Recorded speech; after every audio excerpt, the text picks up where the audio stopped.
नमस्कार किसान भाइयों, आपका स्वागत है मेरे यूट्यूब चैनल पर। और आज मैं आपको बताऊंगा कि वर्टिकल फार्मिंग में हम टर्मरिक की वर्टिकल फार्मिंग में स्ट्रक्चर किस तरीके से तैयार करते हैं और हमें क्या क्या बातें ध्यान रखनी है। तो इस वीडियो में आपको मैं पूरी जानकारी दूंगा, तो वीडियो को स्किप ना करिए और पूरा वीडियो देखिए। और पूरा वीडियो देखने के साथ साथ आप कोई मेरे यूट्यूब चैनल पर नए हो तो चैनल को सब्सक्राइब कर दीजिए और बेल आइकन भी दबा दीजिए ताकि आपको मेरे नए नोटिफिकेशन मिलते रहें।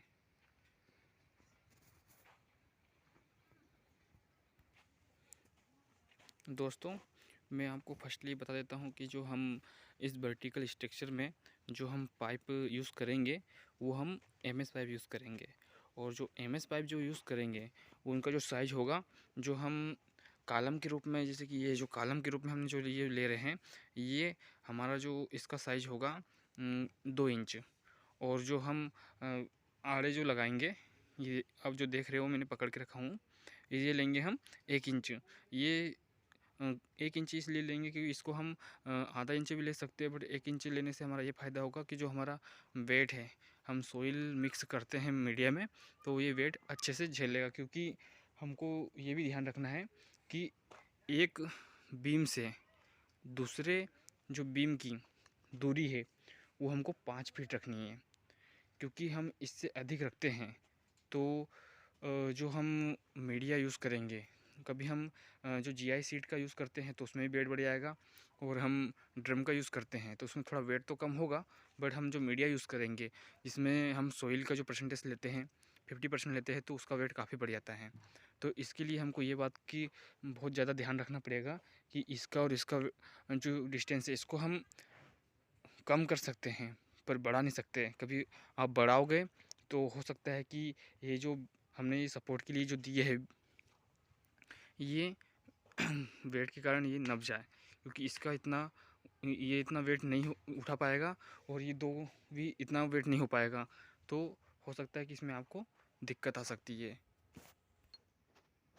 ये देखिए, हमने पूरी 7 लेयर ली है हमने। आप देख लोगे इसको पूरा ऊपर तक मैं इसको कवर कर रहा हूँ।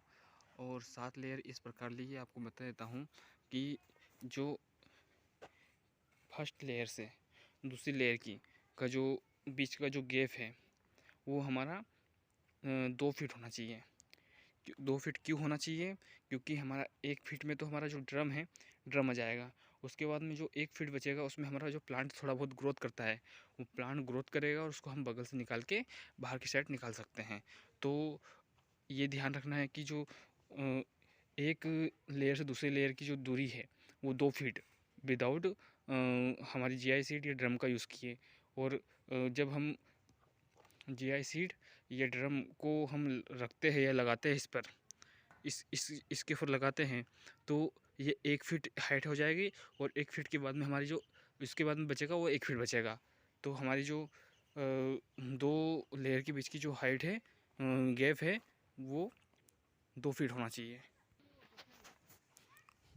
और दोस्तों, इसके साथ साथ आपको जो हम ड्रिप लाइन सिस्टम का जो सिस्टम रखेंगे ड्रिप लाइन का, उसके लिए हमें जो पाइप लगाते हैं वो इस प्रकार से हम लगाएंगे। ये देखो, ये पाइप हमने पूरा खड़ा लगाया हुआ है कि एकदम ऊपर तक पहुंच जाए। और हमारी जो 7 लेयर का जो ड्रिप कनेक्शन है वो इसके माध्यम से हो जाए। जो ड्रिप कनेक्शन हम जो देते हैं इस प्रकार से देते हैं, ये देखिए ये। और हम इसमें ये जो वाल सिस्टम लगाते हैं इसलिए लगाते हैं कि हमको किसी रो में किसी लेयर में पानी नहीं देना है तो उसको हम बंद कर सकते हैं या चालू कर सकते हैं। तो ये इस प्रकार का जोनर लगाना ज़्यादा ज़रूरी है। कभी आप इस प्रकार का जोनर नहीं लगा सकते तो आप कंट्रोल नहीं कर पाओगे ड्रिप इरिगेशन को, कि हमको किस में फर्टिगेशन देना है, किस रो में हमको पानी देना है। क्योंकि हर रो में पानी की रिक्वायरमेंट अलग अलग होती है। क्योंकि जो नीचे की जो लेयर होती है उसमें वाटर रिक्वायरमेंट कम होती है, और जो ऊपर की जो लेयर होती है उसमें वाटर रिक्वायरमेंट ज़्यादा होती है। वो आपको भी पता होगा कि ऊपर की जो लेयर में वाटर रिक्वायरमेंट क्यों ज़्यादा होती है, क्योंकि सनलाइट ज़्यादा ऊपर पड़ता है तो उससे वाटर लॉस ज़्यादा होता है। ऊपर की जो 2 से 3 लेयर हैं उसमें वाटर रिक्वायरमेंट हमको करना पड़ता है। बाकी जो नीचे की जो लेयर है उसमें इतनी आवश्यकता नहीं होती है। टाइम टू टाइम हम नीचे की लेयर में दे सकते हैं वाटर, बट इरिगेशन ऊपर वाली लेयर में एक दिन के इंटरवल पे हमको करना ही करना पड़ेगा। तो इस कारण से हमको वो जो मैंने बताया हूँ, हर जो मैंने ये बताया हूँ, जो हम ड्रिप लाइन का जो कनेक्शन करते हैं उसमें जो कनेक्टर यूज़ करते हैं उसमें वाल्व सिस्टम होना ज़रूरी है। उससे ये फ़ायदा होगा कि आपकी जो वाटर है वो वाटर की भी बचत होगी, प्लस हमको जहाँ ज़रूरत है वहीं पर हम पानी पहुँचा दे सकते हैं और बाकी को हम बंद कर सकते हैं। तो इससे हमें ये फ़ायदा होगा। और दोस्तों, आपकी नॉलेज के लिए मैं ये एक बात बता दूं कि जो हम ये एक जो पाइप है, ये जो MS पाइप है, इसकी जो हाइट होती है वो 20 फीट होती है। हमको 20 फीट के पाइप में ही मिलता है। और इसका जो वेट होता है वो करीब 2 वेट मिलता है, एक 7.5 kg में मिलता है और एक 11.5 kg में मिलता है। बट हमको 11.5 kg वाला ही यूज़ करना है, क्योंकि हम इसके ऊपर जब लोड देंगे 7 लेयर का, तो इसमें दिक्कत नहीं आनी चाहिए। तो हम जो इसमें 11.5 kg का ही हम यूज़ करेंगे। और जो ये वाला जो पाइप है, ये 1 इंच वाला पाइप भी, इसकी भी जो लेंथ है, इसकी भी जो लेंथ है 20 फीट है। तो ये 20 फीट में हमको मिलेगा। और इसका जो वेट है, इसका वेट हमको 6-6.5 kg में हमको मिल जाएगा। तो ये तो होगी स्ट्रक्चर के से रिलेटेड बातें। और आपको और कुछ ज़्यादा इन्फॉर्मेशन चाहिए इस स्ट्रक्चर से रिलेटेड तो मुझे कमेंट्स करके बताइए।